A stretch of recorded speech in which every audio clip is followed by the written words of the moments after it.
In 2005, a psychiatrist in King's College in London, funded by HP, did a study, a very interesting one. They administered IQ tests to 3 groups of people. The first did nothing but perform the IQ test. The second was distracted by emails and ringing phones and so on. And the third was stoned on marijuana. Not surprisingly, the first group did better than the other 2 by an average of 10 points. The emailers, on the other hand, did worse off than the stoners by an average of 6 points. And the conclusion is that there's this thing called cognitive hygiene. If you have poor cognitive hygiene, meaning that you're just bombarded with so many notifications and you're looking at one thing, then the second, then the third, then you're less intelligent. Your quotient goes down. You're less creative with problem solving. You're less you. So if you've built on your intelligence and you want to conserve it for a creative project or for work, there's an easy way out. My cousin, just like you and me, works in this email heavy world. And here is his approach for when he has to do a creative project at work. I can't stop people from reaching out to me for help during any time of the day.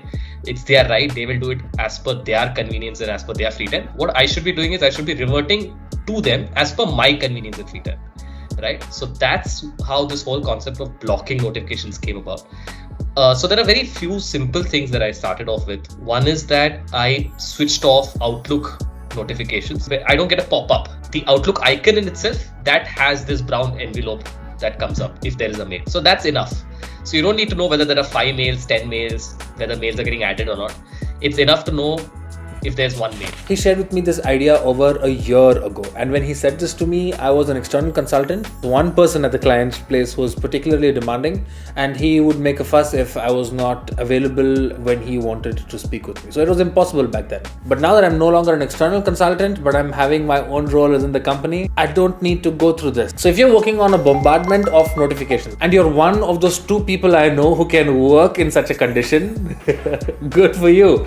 But if you're not, and this distracts you, then take the conscious decision to talk to the people who are sending this to you that you won't respond to them immediately because you're working. Turn off your notifications and get to work.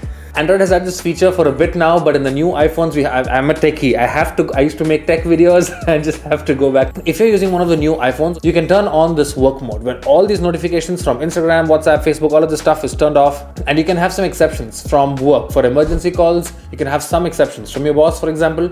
And he knows very well that if he doesn't have a meeting planned with you, then he shouldn't just be calling you because you told him. That's the point of this video. Sometimes I go as far as closing my Outlook app and closing my Teams app to focus on the task at hand. This also helps with language learning. If you say that you did 1 hour of language learning this Saturday, make sure you're not responding to Instagram messages or Facebook. Actually, do you have it on? I have my Instagram messages off, my Facebook notifications off, WhatsApp groups off.